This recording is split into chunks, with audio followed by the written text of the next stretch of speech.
I don't know how you arrived here today, but maybe you came carrying a quiet hope mixed with disappointment because you have prayed before, asked God for help before, and what you received did not look like what you imagined He would give.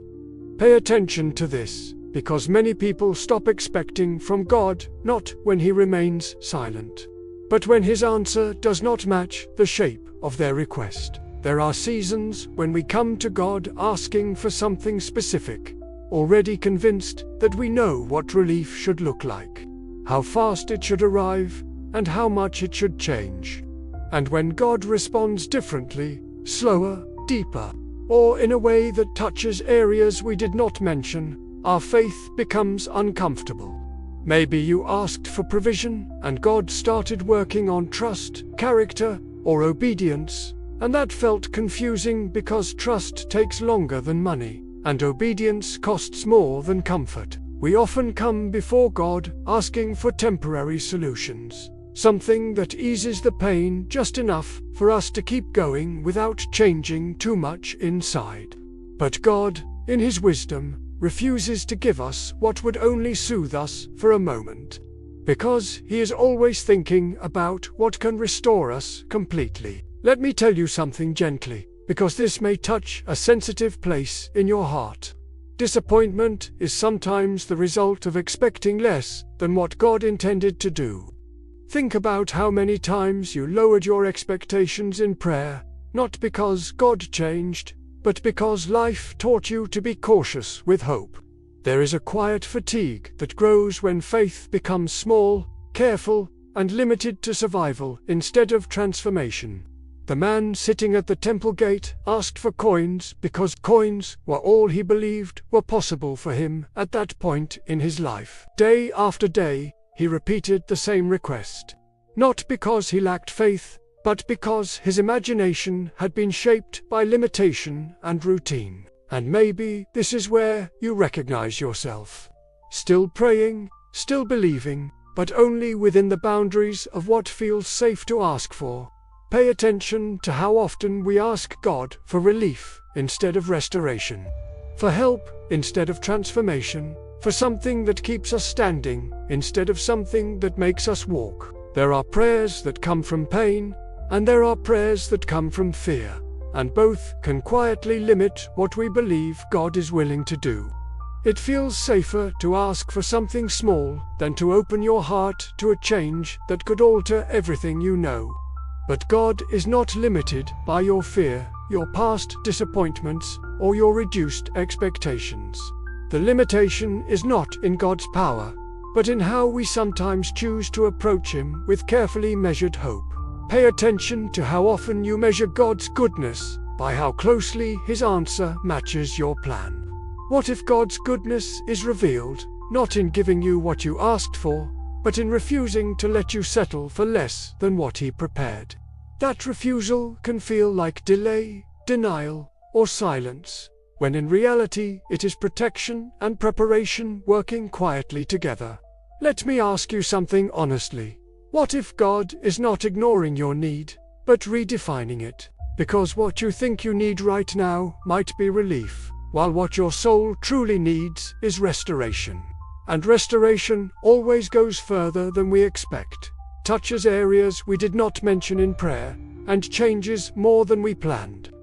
This is where faith becomes uncomfortable, because it requires trusting God's vision over your own understanding. Maybe today you are standing at a familiar place in life, repeating familiar prayers, asking for familiar solutions, and God is standing before you, ready to offer something better than what you have been brave enough to ask for. Stay with this thought for a moment, without trying to resolve it too quickly. Because before God changes your situation, He often needs to expand what you believe is possible. As you remain with this reflection, notice how faith becomes challenging when God invites you to trust not only His power, but His wisdom in choosing what to give and what to withhold. There is a quiet struggle inside us when we realize that God's best often requires us to release our plans before we can receive His. Maybe What has been limiting God's work in your life is not disbelief, but the strong attachment you still hold to the outcome you imagined would solve everything. Let me tell you something carefully, because this may touch a deep place in you. God is not constrained by your need, but He is often resisted by your insistence on controlling the solution. The man at the temple gate did not ask to walk because walking was no longer part of his imagination. And many of us stop asking God for transformation because disappointment taught us to stay realistic instead of hopeful. Realism can feel wise, but it sometimes quietly shrinks our expectations of what God desires to do. We begin to pray smaller prayers, not because God is small, but because we are tired of hoping and being disappointed. And God, in His love, refuses to meet us only at the level of our fear, because He desires to restore what fear slowly took from us. This is where surrender becomes necessary, not as a dramatic act, but as a daily decision to trust God's way more than our own understanding.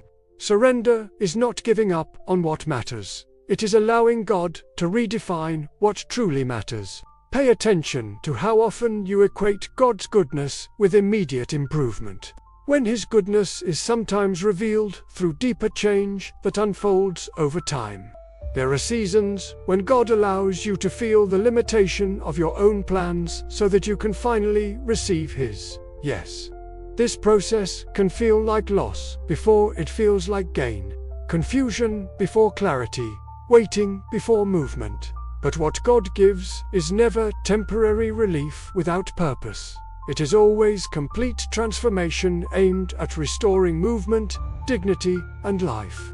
The name of Jesus did not simply ease the man's pain for a moment. It changed the direction of his entire life. And that same power is not meant to keep you surviving at the gate of limitation, but to invite you into a new way of living. Maybe today, God is gently confronting the places where you settled for less because it felt safer than believing for more. This confrontation is not condemnation, it is an invitation to trust God's timing, God's method, and God's plan for your life. Right now, take a slow breath and allow your heart to soften around the truth that God's plans are not smaller than yours, they are deeper. God, you see the places where we have limited you because we were afraid of hoping again.